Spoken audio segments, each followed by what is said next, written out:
जय माता दी दोस्तों, हर महीने शुक्ल पक्ष की अष्टमी तिथि के दौरान दुर्गा अष्टमी का उपवास किया जाता है।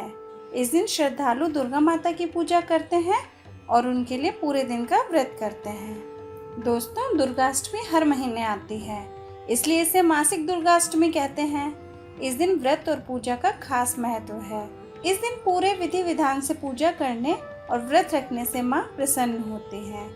मान्यता है कि इस दिन सच्चे दिल और श्रद्धा से जो भी कामना की जाए, देवी माँ उसे जरूर पूरा करती हैं। दुर्गा अष्टमी पर माँ दुर्गा की पूजा का विशेष महत्व बताया गया है। दोस्तों, मान्यता है कि इस दिन दुर्गा माता की पूजा और व्रत रखने से जीवन के कई कष्ट दूर हो जाते हैं। जिन लोगों के जीवन में धन का संकट है, किसी प्रकार का रोग या फिर शत्रु से भय बना हुआ है, तो इस दिन विधि पूर्वक पूजा करने से इन दिक्कतों से बचा जा सकता है। माँ का आशीर्वाद प्राप्त करने के लिए पूरे मनोयोग से पूजा करनी चाहिए। दोस्तों, मासिक दुर्गा अष्टमी व्रत की पूजन विधि के अनुसार सबसे पहले स्नान आदि से निर्वृत्त होकर स्वच्छ वस्त्र धारण करें। इसके पश्चात घर के हर कोने को गंगा जल से शुद्ध कर लें। साथ ही पूजा स्थल पर भी गंगा जल छिड़क लें। दोस्तों, इसके पश्चात एक लकड़ी की चौकी पर लाल रंग का कपड़ा बिछाकर उस पर माता की प्रतिमा स्थापित करें। माता को अक्षत, सिंदूर और लाल पुष्प अर्पित करें।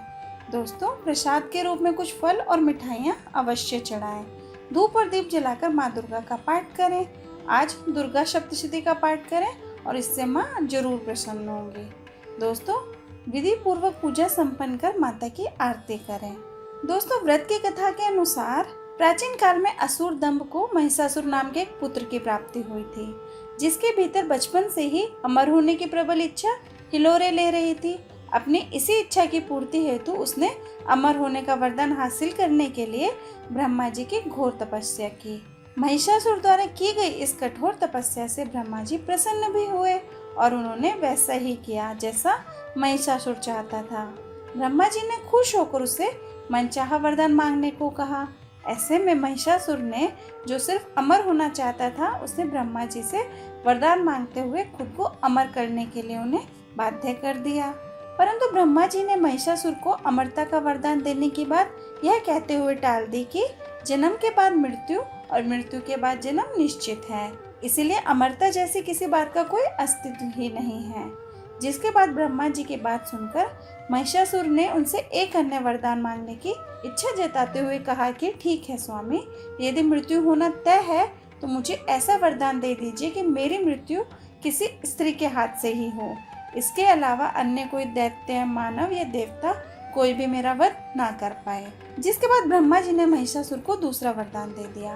ब्रह्मा जी द्वारा वरदान प्राप्त करते ही महिषासुर अहंकार से अंधा हो गया और इसके साथ ही बढ़ गया उसका अन्याय।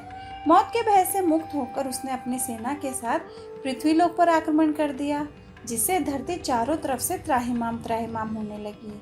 उसके बल के आगे समस्त जीव और प्राणियों को नतमस्तक होना ही पड़ा। जिसके बाद पृथ्वी और पाताल को अपने अधीन करने के बाद अहंकारी महिषासुर ने इंद्रलोक पर भी आक्रमण कर दिया, जिसमें उन्होंने इंद्रदेव को पराजित कर स्वर्ग पर अपना कब्जा कर लिया।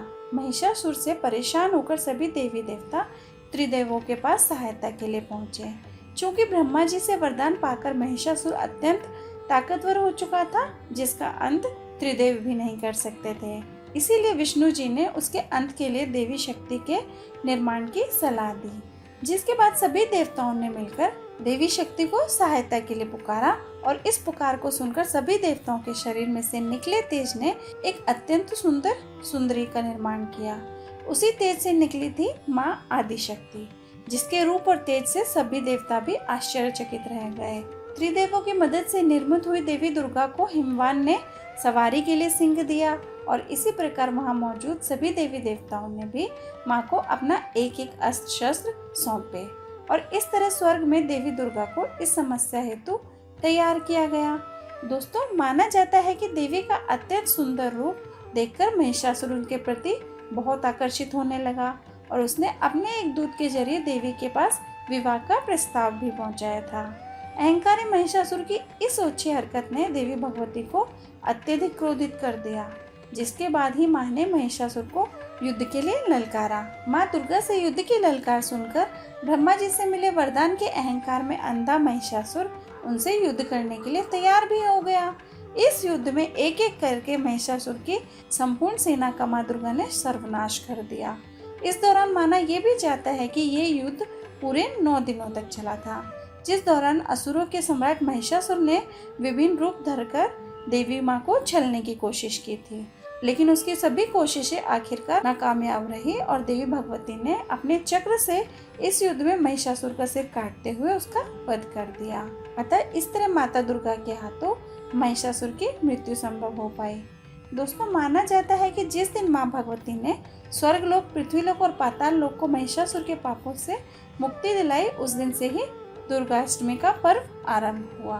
दोस्तों, आपको मेरी वीडियो कैसी लगी प्लीज कमेंट कर जरूर बताइएगा, और आपको वीडियो पसंद आई हो तो प्लीज वीडियो को लाइक कीजिए, शेयर कीजिए और चैनल को सब्सक्राइब करना ना भूलें। Thank you.